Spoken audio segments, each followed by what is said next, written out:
So guys, gawa naman tayo ng vlog tungkol dito sa manual motor starter. Okay, so ano bang dapat nating malaman sa manual motor starter? Okay, so itong manual motor starter, so ano siya? Nagsisilbi siyang breaker para dun sa motor. Okay, sa manual motor starter siya. Okay, so meron din siyang mga setting ng current. Okay, so makikita natin sa yung knob na yan na iniikot, so makikita nyo dyan yung setting ng current. So variable din siya, pwede mong baguhin. Next, meron siya rito test na nakalagay. So ito para pa-test yan. So kailangan naka-on yung breaker mo, tapos pupush mo yan para mag-trip. Next, so syempre itong knob na to para sa off tsaka on. So kapag nakaganyan, naka-off siya. So paano siya i-on? So ito naman, yan yung position ng on. Okay, so itong manual motor starter na to, pwede siyang gamitin for 3 phase, pwede rin sa single phase. Okay, so tatlo yung linya niya, line 1, line 2, line 3. Okay, so ito yung output niya. Okay, so syempre ano pa yung dapat natin malaman dito? Okay, so ito yung mga setting ng current. Okay, so dito yung mga setting ng current nya. Okay, so per voltage meron siyang setting ng current. Okay, so may 3 phase siya na motor, mayroong single phase.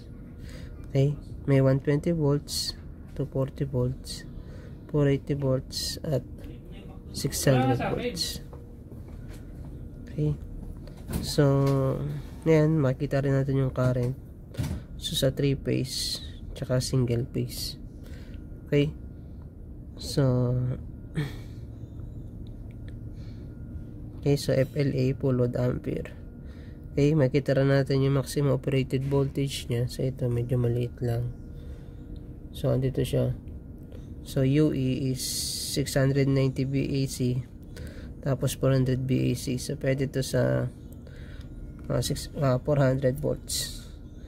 Okay, tsaka yung IC, yung maximum short circuit capacity nya 100 kiloampere.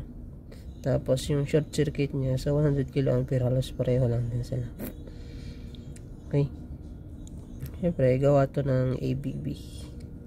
Okay, so yan, ABB MS132. So paano ba natin siya itetest? Syempre kung tayo ng multimeter. Okay, so kung natin itong digital multimeter, so i-set natin siya.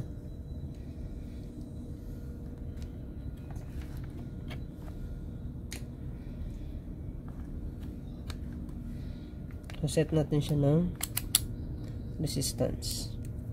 Okay, so syempre sa una, check mo yung contact nya. So kailangan wala kang shorted. Okay, wala dapat shorted. So line 1, line 2, line 2, line 3. Okay, so sa baba pwede rin siyang i-test. Line 1, line 2, line 2, line 3, line 1, line 3. Okay, so okay naman. So open light lahat sila. Okay, so ngayon i-on natin siya. I-on. Ayan. Okay, so on. So check natin yung continuity. So ito yung line 1. Siyempre dapat connected na siya dyan. Ayan. So may resistance na siya. Okay, so line 2.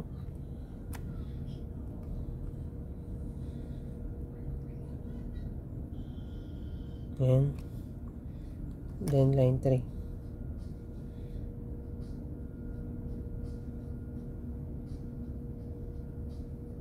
So okay lahat. Okay, so okay lahat ng contact niya. Naka-contact siya ngayon. Okay, so syempre paano natin itetest? Paano natin itetest siya? Ayan. Set natin siya rito. Ayan, pwede mo ilalagay dito. So ngayon naka-close siya. So ngayon titrip natin to. So trip natin, push, pupush lang. Yan. So nakita nyo, nag-trip.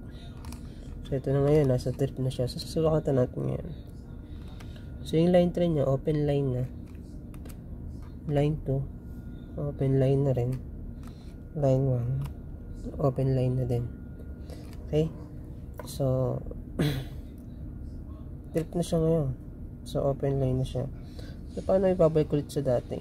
So, syempre, lagyan mo lang sa 0. Yan. Tapos, i-on mo ulit. Okay? So,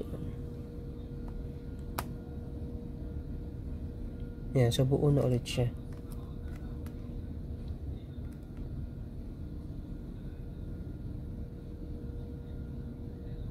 Yan.